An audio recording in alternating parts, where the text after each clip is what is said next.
حضرت ابو عبیدہ بن جراح، سنو، اسلام امن کا درس دیتا ہے، محبت کا درس دیتا ہے. بھائی اسلام ہی تو امن کا درس دیتا ہے، پر جڑی بوٹی کاٹنا بدامنی نہیں ہوتا. ظالم کا ہاتھ پکڑنا بدامنی، اور امن والے اور ہوتے ہیں بزدل. ان دونوں میں فرق ہوتا ہے. امن والا بننے کا کہا گیا ہے، بزدل بننے کا کہا. میرے نبی پاک نے جو بدر میں تلوار اٹھائی تھی، زرہ پہنی تھی، حضور علیہ السلام نے لوہے کی جیکٹ پہنی تھی، تو وہ بھی میرے رسول پاک نے امن کے لیے ہی پہنی تھی. میرے نبی پاک صلی اللہ علیہ وسلم نے احد کے دن جو ہتھیار اٹھائے تھے تو وہ بھی امن کے لیے اٹھائے تھے. وہ بھی امن کے لیے حضور نے ہتھیار اٹھایا تھا. ہتھیار اٹھانا بد امنی کی علامت نہیں ہوتا میرے بھائی، یاد رکھیں. حضرت ابو عبیدہ بن جراح نے میدان بدر کے اندر جب جنگ کا تبل بجا، حالات بگڑے، جناب ابو عبیدہ بن جراح کہتے ہیں تاریخ نے ایک عجیب موڑ پہ مجھے لا کے کھڑا کیا. آپ فرماتے ہیں میرے لیے اللہ نے جو آزمائش رکھی وہ سب سے بڑی رکھی. فرمانے لگے جب میں میدان میں نکلا تو کافروں نے میرے سامنے جس کو لا کے کھڑا کیا وہ میرا سگا باپ تھا. اور فرماتے ہیں اب مشکل بن گئی. عشق تیاگ دوویں ایک برابر تے عشق دا سیک بدھیرا، اگ تے ساڑے ککھ تے کانے تے عشق ساڑے تن میرا. اگ دا دارو می تے پانی، کوئی دسے ہے عشق دا دارو کیڑا. بلے شاہ تھے کچھ بھی نہیں بچدا جتھے عشق ہوراں دا ڈیرا. فرمانے لگے اب میرے لیے سامنے باپ، ادھر بیٹا. آپ فرماتے ہیں دو رستے تھے، باپ بچاؤں یا رسول اللہ کا دین بچاؤں. ایک منٹ تھا فیصلہ کرنے کے لیے کہ ابا بچے گا یا دین بچے گا، کفر بچے گا یا اسلام بچے گا. فرماتے ہیں میں نے منٹ پورا نہیں سوچا، میں نے تلوار اٹھائی، باپ کی گردن کاٹ کے گرائی اور رسول اللہ کا دین بچا لیا. باپ کی گردن کٹ کے گری اور نبی پاک کا دین بچ گیا، بچا لیا رسول اللہ کا دین. حضرت عمر نے ماموں کو مارا. حضرت مصعب ابن عمیر کہتے ہیں تاریخ مجھے بھی لا کے کھڑا کرتی ہے بدر کے میدان میں، تو کفر کا لبادہ اوڑھ کے جب سامنے آیا تو وہ میرا سگا بھائی تھا. سگا بھائی. ہزاروں قومیں وجود میں آئیں دہر میں خشک و تر کے رشتے سے، پر ہم نے بنیاد دوستی رکھی یاد خیر البشر کے رشتے سے. سگا بھائی کفر کا نمائندہ بن کے سامنے کھڑا ہوا. مجھے اکٹھے کھیلنا بھی یاد تھا، مجھے ایک برتن میں روٹی کھانا بھی یاد تھا، ایک ماں سے لوریاں سننا بھی یاد تھا. فرماتے ہیں یہ سارا کچھ یاد تھا، پر اسلام کے حق میں دیا ہوا خطبہ جو محمد عربی نے دیا تھا وہ بھی مجھے یاد تھا. مجھے رسول اللہ کی بتائی ہوئی باتیں بھی، فرماتے ہیں میں سارا کچھ بھول گیا، پر مجھے اپنے رسول کا پڑھایا ہوا سبق نہیں بولا، وہ مجھے یاد رہا. میں نے پھر سگے بھائی کی گردن کاٹی اور میں نے وہ گردن کاٹ کے حضور کے پاس پیش کی اور میں نے دنیا کو بتایا کہ ہمارے لیے اصل وہ ہے جو ہمارے رسول ہمیں حکم ارشاد فرماتے ہیں. یہ رشتے ہمارے لیے اصل. حضرت ابو بکر صدیق میدان میں نکلے، بیٹا کافروں کی طرف سے لڑنے آیا ہے، سگا بیٹا. اور میرے مصطفیٰ کریم نے فرمایا اولاد بزدل کر دیتی آدمی کو، پر جب ایمان پختہ ہو تو پھر صحابہ نے اس بزدلی کی بھی پرواہ نہیں کی. سگا بیٹا کافر کی جانب سے آیا. حضرت ابو بکر صدیق نے تلوار سے حملہ کیا، بیٹے نے ڈھال آگے کی. جب صاحبزادے نے ڈھال آگے کی نا تو حضرت ابو بکر کی تلوار لوہے کی ڈھال سے ٹکرائی، تلوار گر گئی. اب حضرت ابو بکر نے ہتے ہو گئے، صاحبزادے نے اٹھائی تلوار. کہتا ہے جب میں مارنے لگا تو خیال آیا گھر تو میرا اجڑے گا نا، باپ تو میرا ہی ہے نا. صاحبزادے کہتے ہیں میں ابو بکر صدیق کو چھوڑ کے چلا گیا. بعد میں مسلمان ہو گئے، کلمہ پڑھ لیا. ایک دن گھر میں بیٹھے تھے تو بات شروع ہو گئی.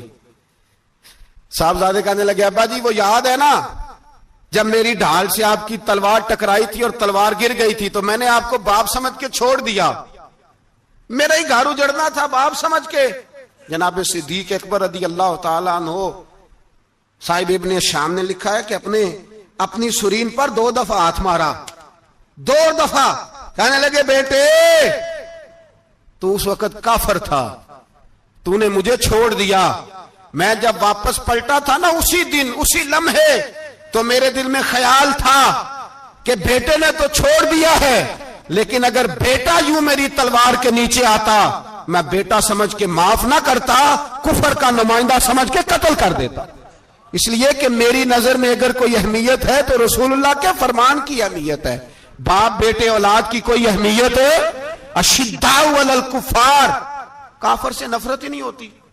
حضرت عمر فاروق رضی اللہ، مجھے پلٹ پلٹ کے یاد آتے ہیں سیدنا فاروق اعظم.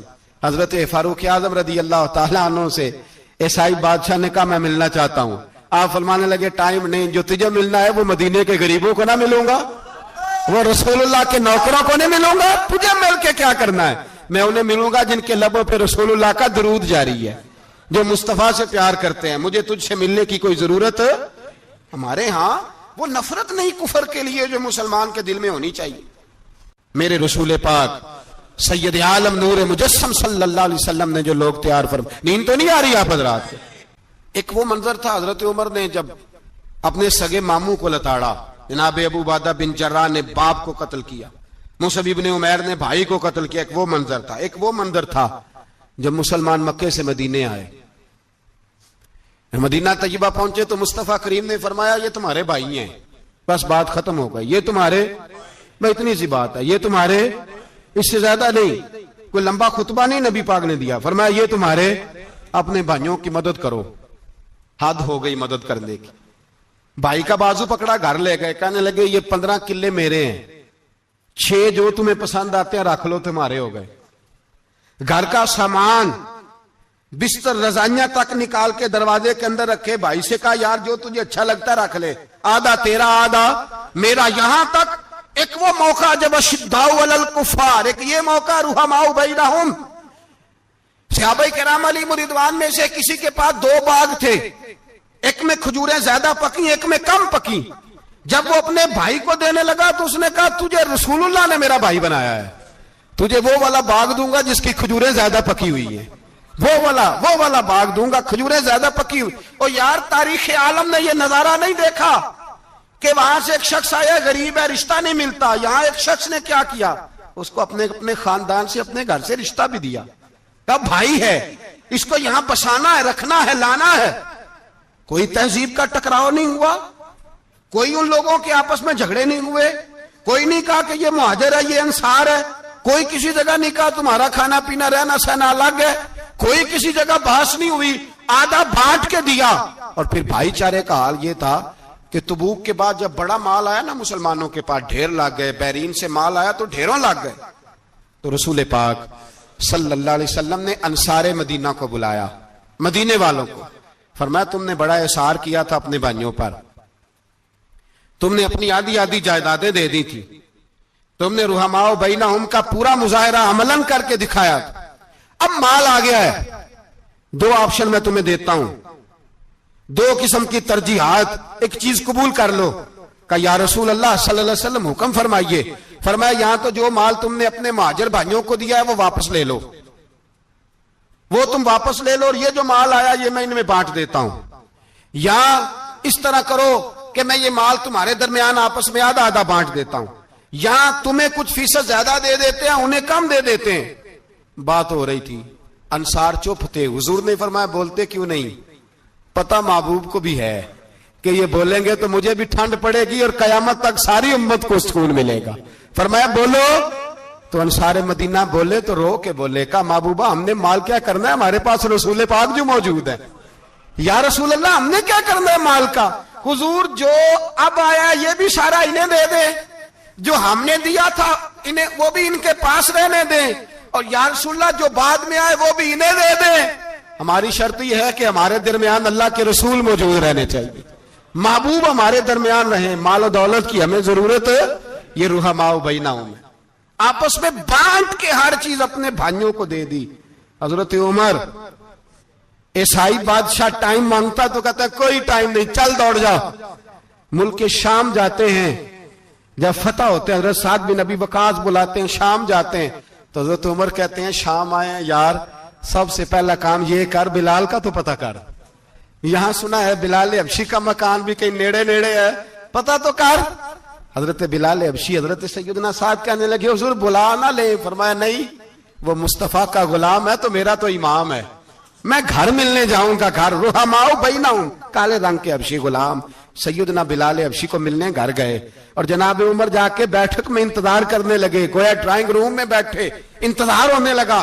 جناب سیدنا بلال آئے تو حضرت عمر اٹھ کے کھڑے ہوئے۔ ملک شام کے لوگوں نے یہ منظر عجیب دیکھا کہ جناب عمر فاروق ایک حبشی کے لیے کھڑے ہوئے، اور جب کھڑے ہوئے تو حضرت بلال کہنے لگے عمر بیٹھ جاؤ، یہ کیا کر رہے ہو؟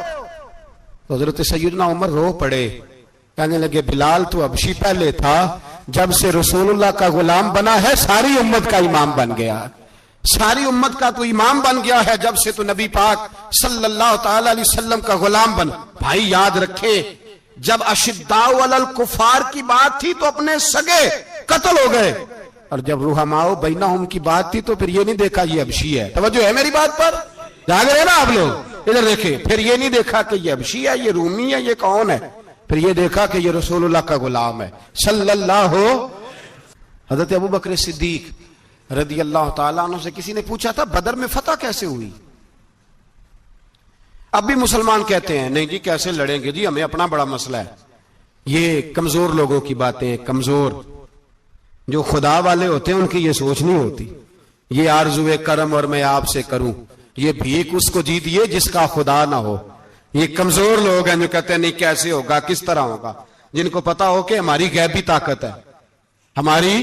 حضرت ابوبکر صدیق رضی اللہ تعالیٰ پوچھا جناب بدر میں کیسے جیت گئے؟ تلواریں زیادہ تھی، نیزے زیادہ تھے، یا آپ کو جاسوسی زیادہ تھی، پتہ زیادہ تھا کہ یوں قابو آئیں گے کافر؟ تو ابوبکر صدیق فرمانے لگے نہ نیزوں سے جیتے نہ تلواروں سے جیتے، ہم جو بدر میں جیتے ہیں تو مصطفیٰ کی نمازوں سے جیتے ہیں۔ ہمیں جو بدر میں کامیابی ملی تو رسول اللہ کی دعاؤں کی برکت سے ملی۔ فرمانے لگے کافر ساری رات شرابیں پیتے رہے، ساری رات وہ ناچ گانے میں مصروف رہے، اور میں حضور کے خیمے میں موجود تھا، نبی پاک ساری رات نماز پڑھتے رہے، ساری رات حضور نماز پڑھتے رہے، ساری رات اللہ سے دعا کرتے رہے۔ فرمایا صبح جو کامیابی ملی تو یہ مصطفیٰ کی نمازوں کی برکت سے ملی۔ ایک بزرگ کی میں بات سن رہا تھا، وہ کہہ رہے تھے اب نمازیں عبادتیں ریاضتیں بعد میں کرنا، پہلے جہاد کرو۔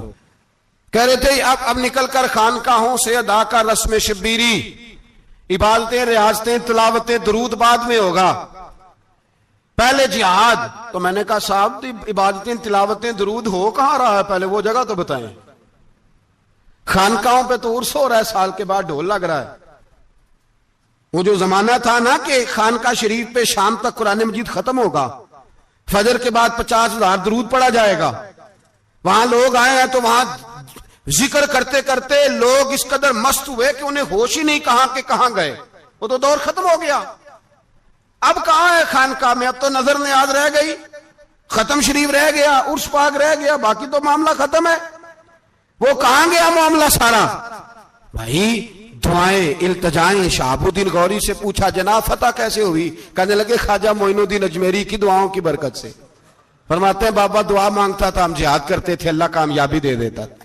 بھائی وہ عبادت، وہ ریاضت، وہ مسلمان جو رات کو اپنے رب کو منا لیا کرتا تھا، وہ اپنی عبادت کے زور پر اللہ تبارک و تعالیٰ کی بارگاہ میں آہو زاری۔ حضور نے فرمایا الدعاء صلاح المومن، دعا مومن کا ہتھیار ہے۔